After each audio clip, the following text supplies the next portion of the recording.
Dalam sejarah Islam, umat Nabi Muhammad dikenal sebagai umat yang satu dalam tauhid, namun mengalami perbedaan pemahaman sepanjang perjalanan waktu.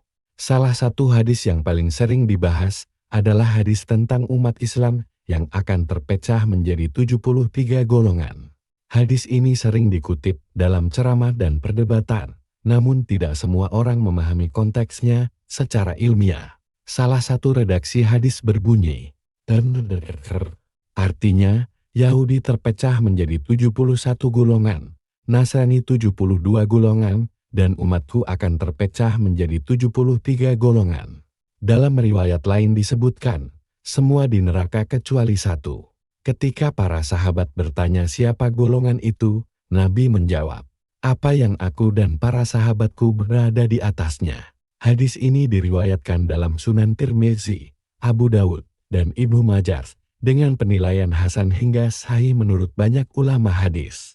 Namun penting dipahami, Nabi tidak pernah menyebut nama kelompok tertentu sebagai golongan selamat. Beliau hanya menyebut prinsip, mengikuti Al-Quran dan Sunnah dengan pemahaman para sahabat. Al-Quran sendiri tidak menyebut angka 73, namun banyak memperingatkan bahaya perpecahan. Dalam sejarah Islam, ada satu golongan yang sejak awal sudah diperingatkan secara tegas oleh Nabi Muhammad.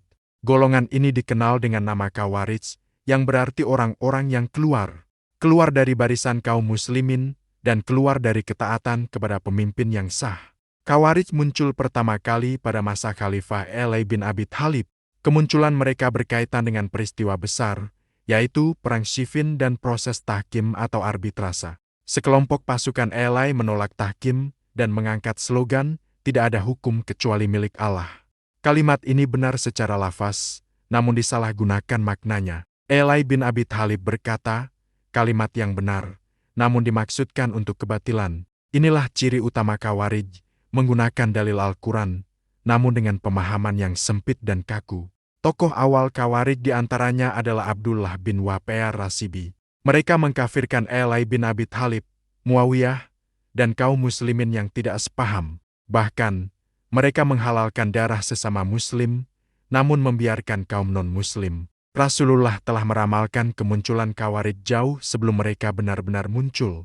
Nabi bersabda, muncul suatu kaum di akhir zaman, muda usianya, dan kalakalnya. Mereka membaca Al-Quran, namun tidak melewati tenggorokan mereka. Mereka keluar dari agama, seperti anak panah keluar dari busurnya. HR, Bukhari dan Muslim. Dalam hadis lain Nabi bersabda, mereka membunuh kaum muslimin dan membiarkan penyembah berhala. Hadis-hadis ini dinilai sahih dan diriwayatkan oleh banyak sahabat.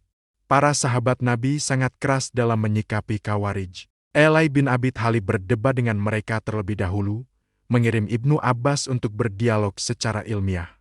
Sebagian Khawarij kembali ke jalan yang benar, namun sebagian tetap keras kepala. Ketika mereka mulai membunuh dan membuat kerusakan, Ali memerangi mereka dalam Perang Nahrawan.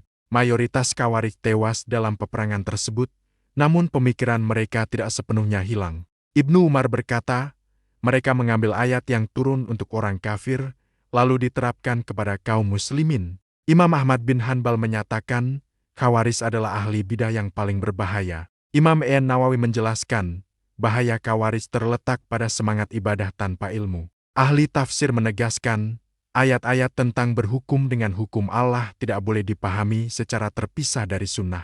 Khawarij dijadikan contoh ekstremisme dalam Islam, bukan karena kurang ibadah, tetapi karena salah memahami agama. Karena itu, ulama sepakat Khawarij bukan golongan selamat.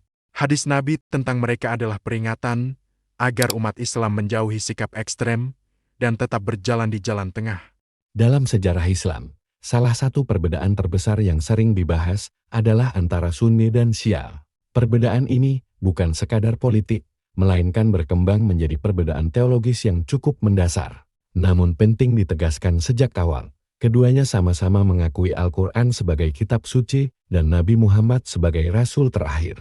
Perbedaan utama dimulai dari konsep kepemimpinan setelah wafatnya Rasulullah. Sunni meyakini bahwa kepemimpinan dipilih melalui musyawarah. Khalifah pertama adalah Abu Bakar As-Siddiq yang dibayat oleh para sahabat. Bagi Sunni, Khalifah adalah pemimpin politik umat, bukan sosok yang maksum atau terjaga dari kesalahan. Sedangkan Syiah meyakini konsep imamah. Menurut mereka, kepemimpinan telah ditentukan langsung oleh Allah. Syiah meyakini bahwa penerus sah Nabi adalah Ali bin Abi Thalib, sepupu, sekaligus menantu Rasulullah. Dalam teologi Syiah, imam bukan hanya pemimpin politik, tetapi juga pemimpin spiritual yang memiliki otoritas agama tinggi. Syiah 12 imam meyakini para imam bersifat maksum, yakni terjaga dari kesalahan dalam menyampaikan ajaran agama. Sunni tidak menerima konsep kemaksuman imam. Dalam pandangan Sunni, yang maksum hanyalah para nabi. Perbedaan berikutnya terdapat pada sumber hadis. Sunni menerima hadis dari mayoritas sahabat dan menggunakan kitab-kitab hadis seperti Sahih Bukhari dan Sahih Muslim. Sementara Syiah memiliki koleksi hadis tersendiri dan lebih selektif dalam menerima riwayat sahabat. Dalam hal sikap terhadap sahabat, Sunni menghormati seluruh sahabat Nabi sebagai generasi terbaik umat. Sedangkan Syiah mengkritik sebagian sahabat, terutama yang dianggap tidak mendukung kepemimpinan Ali. Perbedaan lain terlihat dalam konsep Mahdi. Sunni meyakini Al-Mahdi akan lahir di akhir zaman. Sedangkan Syiah 12 imam meyakini imam ke-12, yaitu Muhammad Al-Mahdi, telah lahir dan saat ini berada dalam masa gaib. Dalam praktik fikih, terdapat perbedaan seperti cara azan, sujud di atas turba, dan hukum nikah mut'ah. Namun meski memiliki perbedaan teologis, keduanya tetap memiliki rukun Islam dan rukun iman yang sama secara umum.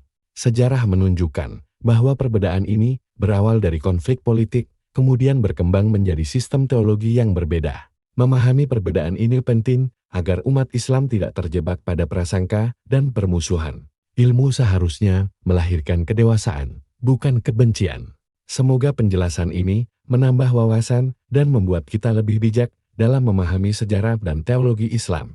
Salah satu kelompok teologis awal dalam Islam yaitu Qadariyah. Qadariyah muncul pada akhir masa sahabat, sekitar akhir abad pertama Hijriyah.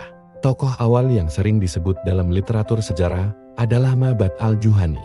Ia menyatakan bahwa manusia memiliki kebebasan penuh atas perbuatannya. Menurut Qadariyah, Allah tidak menentukan secara mutlak setiap perbuatan manusia. Manusialah yang menciptakan tindakannya sendiri.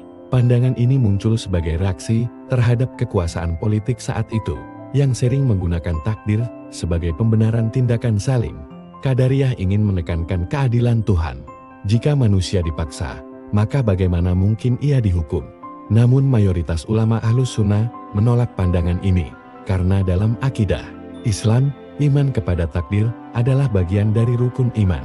Sunni menjelaskan bahwa Allah Maha Mengetahui dan Maha Menentukan, namun manusia tetap memiliki pilihan dalam batas kehendak Allah. Qadariyah dianggap terlalu menekankan kebebasan, hingga seakan membatasi kekuasaan Allah.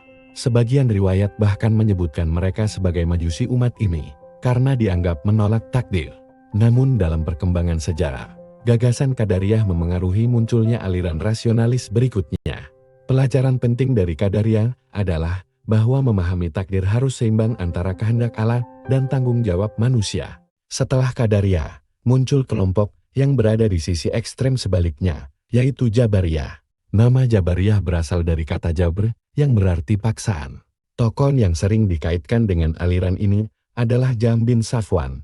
Jabariyah berpendapat bahwa manusia tidak memiliki kehendak bebas. Semua perbuatan manusia telah ditentukan sepenuhnya oleh Allah. Manusia ibarat wayang yang digerakkan dalang.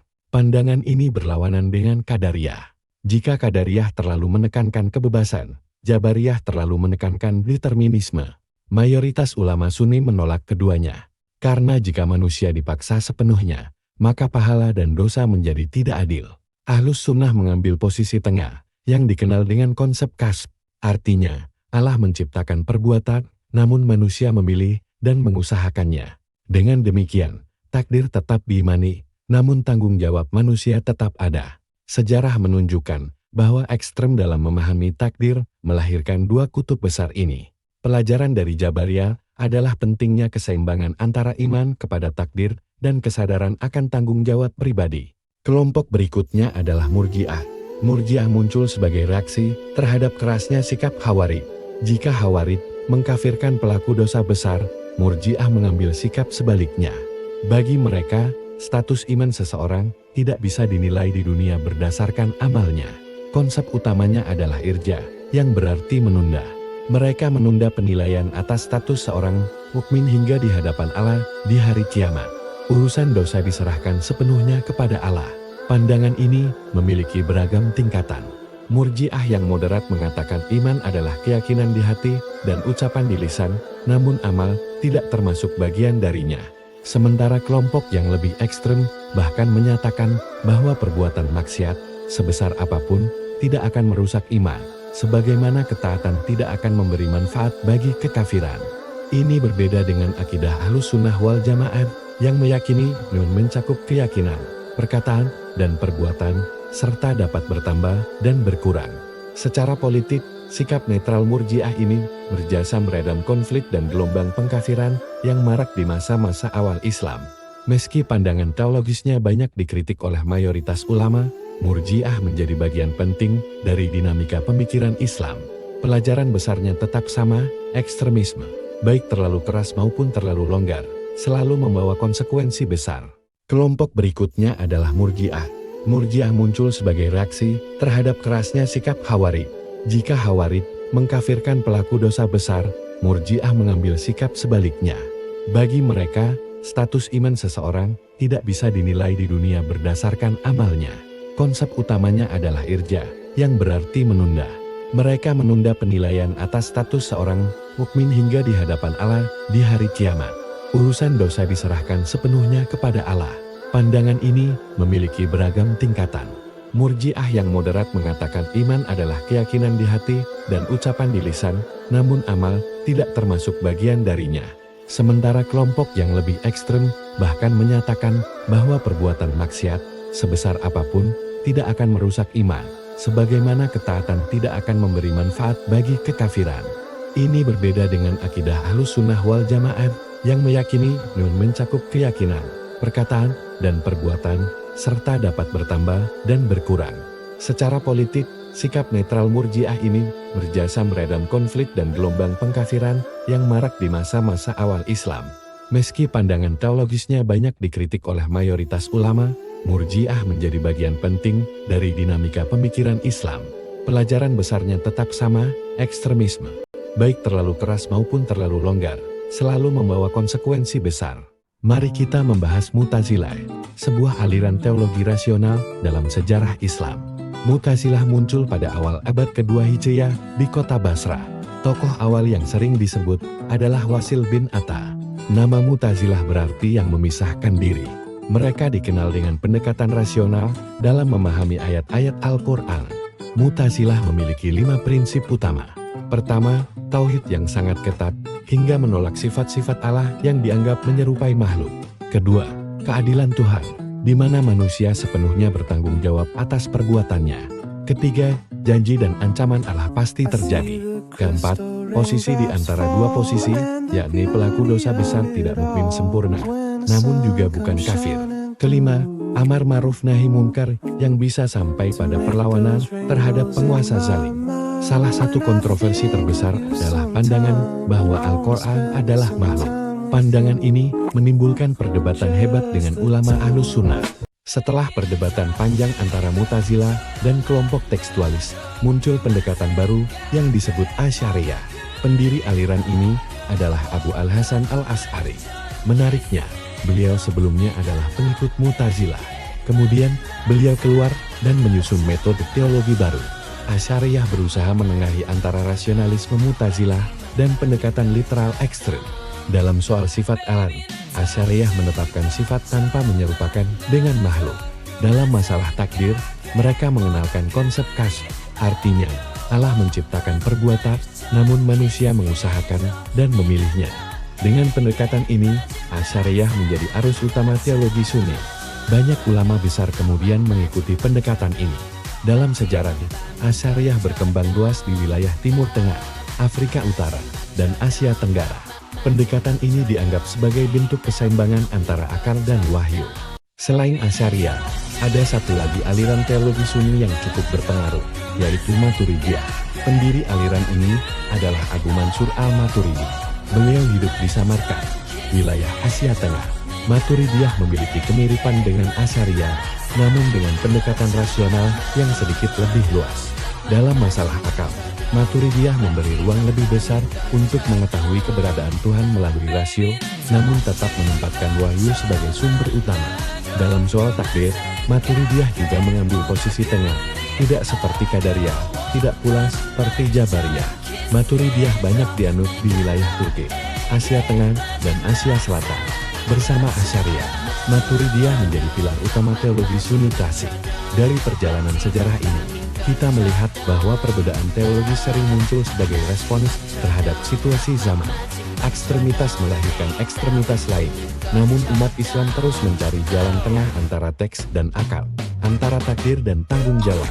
Memahami sejarah perbedaan ini membantu kita lebih dewasa dan tidak mudah menghakimi sesama. Dalam episode ini, kita membahas Sufisme atau tasawuf. Tasawuf adalah dimensi spiritual dalam Islam yang berfokus pada penyucian jiwa.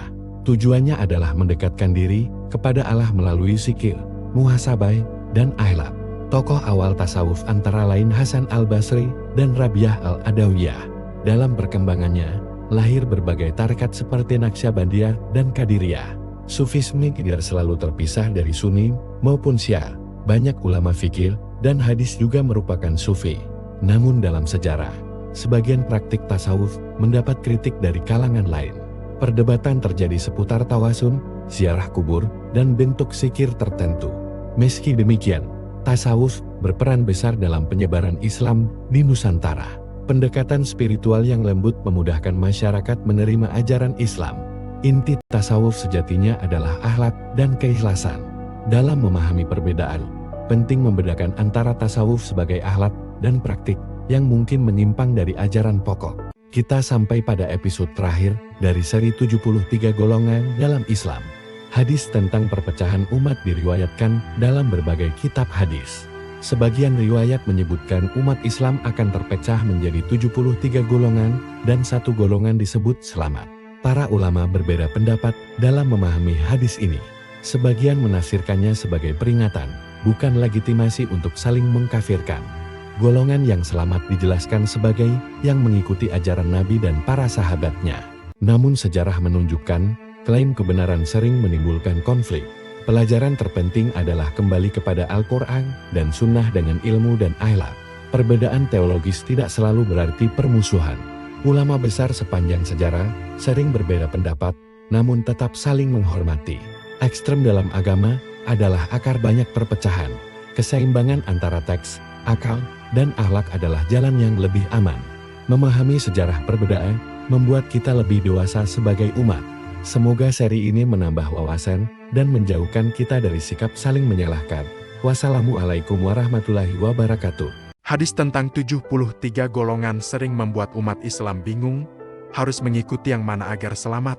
Kebingungan ini muncul karena banyaknya nama, kelompok, dan label dalam Islam hari ini. Padahal Nabi Muhammad tidak pernah memerintahkan umatnya memilih nama kelompok tertentu. Beliau hanya memberi satu kriteria, mengikuti apa yang beliau dan para sahabat berada di atasnya. Untuk kelompok lain juga ada, namun ulama menilai mereka berdasarkan kesesuaian dengan Al-Quran dan Sunnah.